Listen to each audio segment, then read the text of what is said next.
I have a weird hypersensitivity to portrayals of bullying. For some reason, I get a deep, cringy feeling down in the depths of my stomach whenever I see unwarranted cruelty in movie or television shows. As a kid, Biff Tannen used to give me nightmares. Until this review, I had only watched The Pack once. Of course, that's also probably a testament to the episode's effectiveness. The Pack begins with a school field trip to the zoo. Xander jumps in to protect another boy from getting bullied by a clique of students that look like they've been held back for the past 15 years. In the process, he and the bullies get taken over by the spirits of some rare African hyenas. Willow acknowledges the torch she's been carrying for Xander to Buffy as Xander's behavior degrades into slow-motion walking and wanton cruelty. Which means I won't have to look at your pasty face again.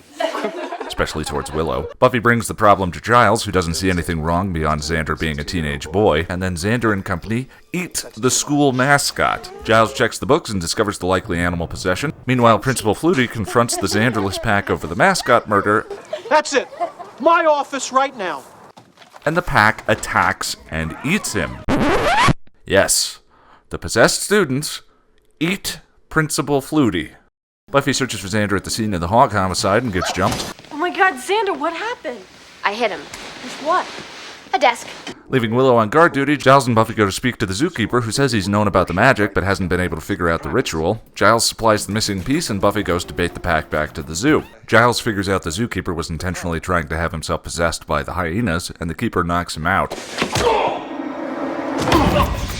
Buffy bursts in, pursued by the Pack, and finds the keeper has taken Willow hostage. The keeper pulls the hyena spirits into himself, and Buffy throws him into the hyena cage where he gets eaten. Xander says he can't remember a thing, and all is forgiven. Giles privately tells him memory loss isn't a side effect of the ritual, but promises to keep Xander's secret forever. Shoot me, stuff me, mount me. It's a toss-up whether the Pack or the upcoming episode Nightmares is the most effective iteration of the high school horror theme of the first season. It's another very literal metaphor for impediments to growing up, in this case animal packs being like high school cliques. There are a few genuinely creepy and effective moments. I have to admit Xander's rapiness made me squirm. It's tough watching a character you like do awful things. Mainly though, it's Flutie's death that makes this episode important. For the first time, it's firmly established that this universe Buffy and her friends live in can have lasting consequences. Flutie was one of the few regular ancillary characters on the show, and to have him die in such a gruesome and outlandish way raises the stakes for everyone involved. Things in Sunnydale can change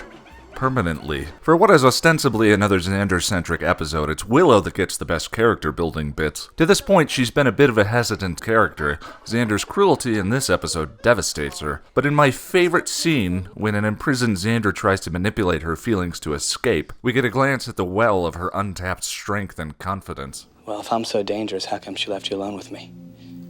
I told her to. Why? Because I know you better than she does. And I wanted to be here to see if you were still you. Look. Now I know.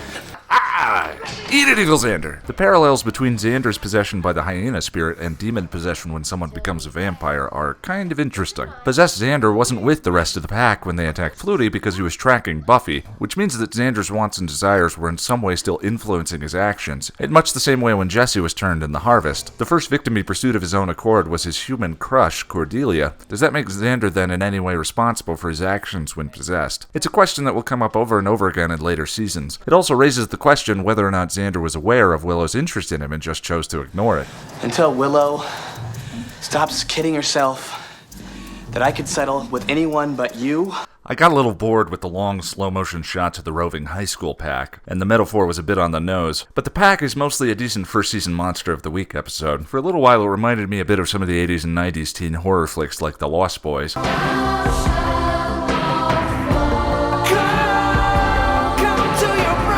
That is, until the bully clique devolves into feral animals. Their mannerisms gave me less a demon dog vibe and was more like a high school production of Cats.